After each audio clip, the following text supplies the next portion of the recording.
unless na talagang kung ang intensyon ay durugin ang mag-amang Duterte, talagang susulong nila yan. Pero, gaya nga mo na sinabi ng Pangulong Duterte, mag-ingat kayo. Pag yan ay ginawa ninyo, ang Armed Forces of the Philippines, which is under the Constitution sector of the country, will not allow any surrender of sovereignty. Hindi papayag. At ang sambay ng Pilipino hindi po papayag na isusuko na lang natin yung ating kasalanan, yung ating independence. Naglibot kahapon si House Speaker Martin Romualdez, kasama niya si House Deputy Majority Leader for Communications, ACT-CIS Party List Representative Erwin Tulfo. Sa mga pamilihan, although din the first time na nag-ikot sila, yung tandem na to. Pero nagpunta sila sa farmers market and in an interview, sabi ni House Speaker na yung Kongreso ay talagang tututukan daw nila na dapat yung mga pamilihan natin, especially yung mga Noche Buena products, within the bounds ng suggested retail price. May bulong-bulungan, attorney. So baka naman daw naghahanda ang House Speaker at ang Congressman Erwin Tulfo. Baka may tandem ba sila sa nalalapit na presidential elections? Naghahanda po daw? Publicity stunt yan. Pero palagay ko hindi si Erwin ang naririnig ko Yung isa, yung kapatid, gusto mong isulong. May babies. Yung dalawang yan, hindi si Erwin. Sabi ka ng isang kamag-anak ni Martin, uncontrollable. Hindi na control yan, tuloy-tuloy na yan. Ayan po, ganyan talaga ang mga inuhulog sa bangin ng mga Diyos ng tadhana nila. Pinaliligaya. On another issue, Attorney Sal, ano po ang opinion ninyo sa paghikayat ni Vice President at Education Secretary Sara Duterte sa Department of Justice na huwag makipagtulungan sa investigasyon ng International Criminal Court kaugnay sa War on Drugs campaign ng dating administrasyon ni dating Pangulong Rodrigo Duterte? Alam po ninyo, inuulit lang pa ni BP Inday Sara yung naging posisyon na mula sa poll ang Presidente Marcos Jr.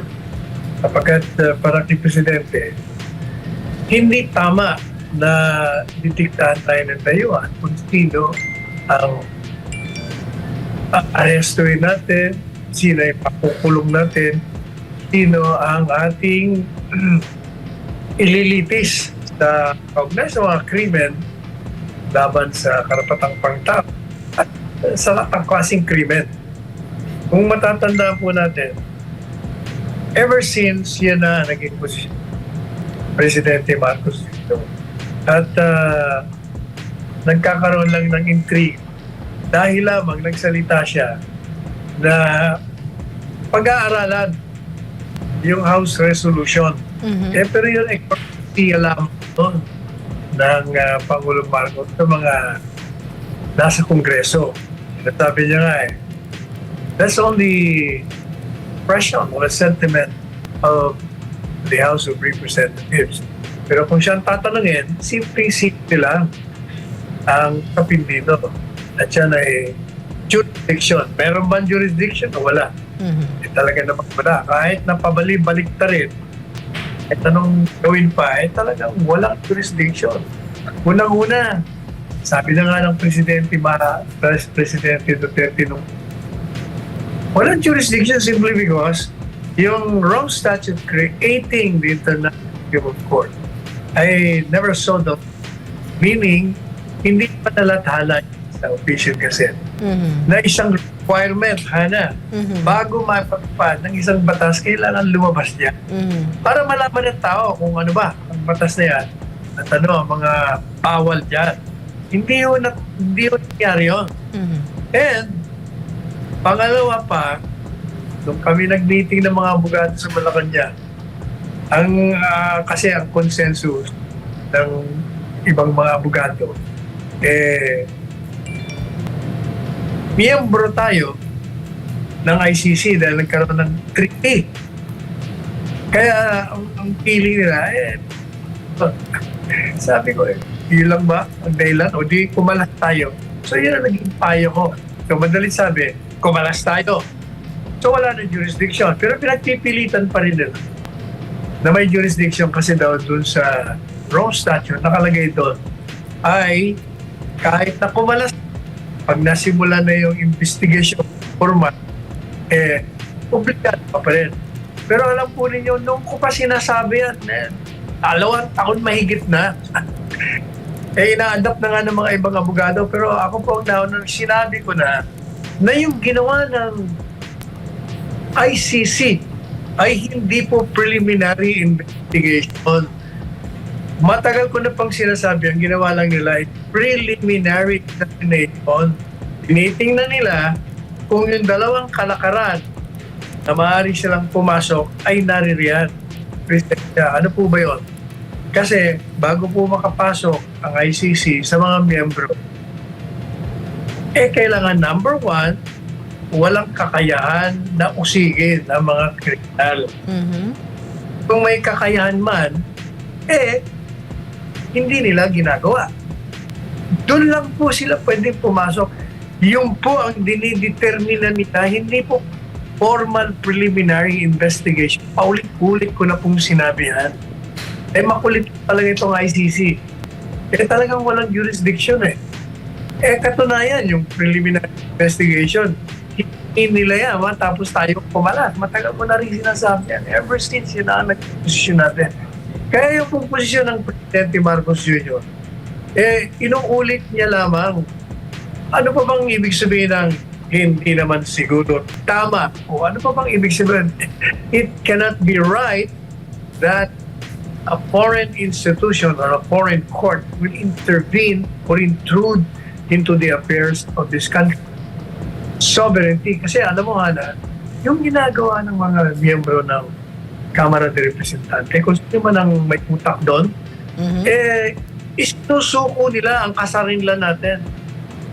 They are surrendering our sovereignty. Pinalalabas nila wala tayong independence. O yun po ang hindi ko maintindihan, ba't di na re-realize yung ginagawa. Attorney Sal, this is also, gusto ko lang i-add, kasi di ba sinabi, parang last week pinag-aaralan din, nagkaroon ng pahayag si Pangulong Bongbong Marcos na pinag-aaralan yung proposal na, bumalik ang Pilipinas o na maging bahagi o join ng Pilipinas sa ICC.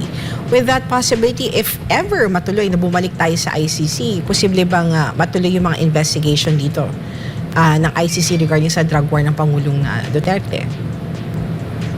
Sa akin po, hindi mangyayari yan. Hindi mangyayari yan unless na talagang kung ang intensyon ay turugin ang mag-amang Duterte, talagang susulong nila yan. Pero, gaya nga na sinabi ng Pangulong Duterte, mag-ingat kayo. Pag yan ay ginawa ninyo, ang Armed Forces of the Philippines, which is under the Constitution sector of the country, will not allow any surrender of sovereignty. Hindi papayag. At ang sambay ng Pilipino hindi po papayag na isusuko na lang natin yung ating kasalanan, yung ating independence. Hindi na ba sila anong tawag doon? No. Hindi ko makakuha yung katagas na Pilipino na, alam ko na, nangingilabot na magbigay sila ng mungkain na papasukin natin ang ICC na pakialaman ang ating internal na sistemang legal. Gayong sila mismo sinasabi nila na malusog ang ating sistema legal. Contradiction na yun.